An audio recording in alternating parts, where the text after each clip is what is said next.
کې مونږ عاشقان رسول صلی الله علیه وسلم مبارک ځایونو مختلفو ځایونو کې میلادونه مناوو.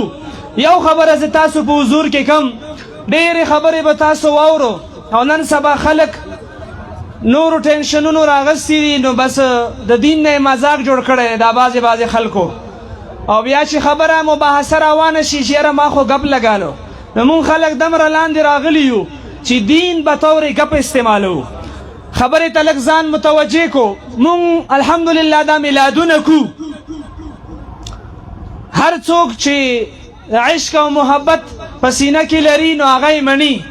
خو یو خبره درته کم، مونږ تاسو دغه د غریبۍ په محافلو باندې جناب محمد رسول الله مبارک مدینه منوره کې په خوشحالیږي.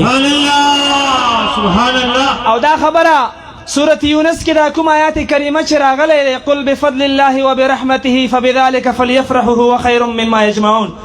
دغه آیات په تفسیر کې اعلی حضرت صاحب رحمت الله علیه په فتاوی رضیه کې 23 نمبر جلد کې صفحه نمبر 55 باندې د مبارک د یو صاحب خبره نقل کړي.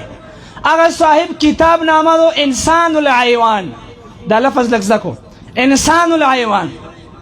اخ کې لیکلي وی چې زمونږ د زمانې یو لوی ولی الله داسې محافل به دوی مناوول، او چا به چې مناو کړو ده به پکې شرکت کړو. نو ورځو کې یو ورځ وه جناب محمد رسول الله مبارک په خوب کې ولیدو، دیدار نصیب شو. رب کریم دې مونږ تاسو نصیب کړي. حضور علیہ السلام مبارک نه پختنه کی قربان یا رسول الله مبارکه.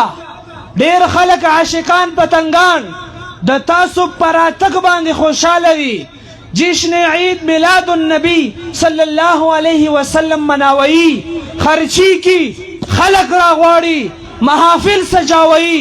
حضور مبارکه دغه خبرې څه اهمیت شته که نه شته؟ تاسو ته خوشحالي په ملاویږي که نه په ملاویږي؟ حضور مبارک ورته یو جمله فرمایلی و، هغه جمله داسې و د مبارک فرمایلی من فرح بنا فرحنا به. کوم څوکم چې د ما پر راتګ باندې خوشحالي مناوي، زه د هغو په خوشحالۍ باندې خوشحالیږم. سبحان الله.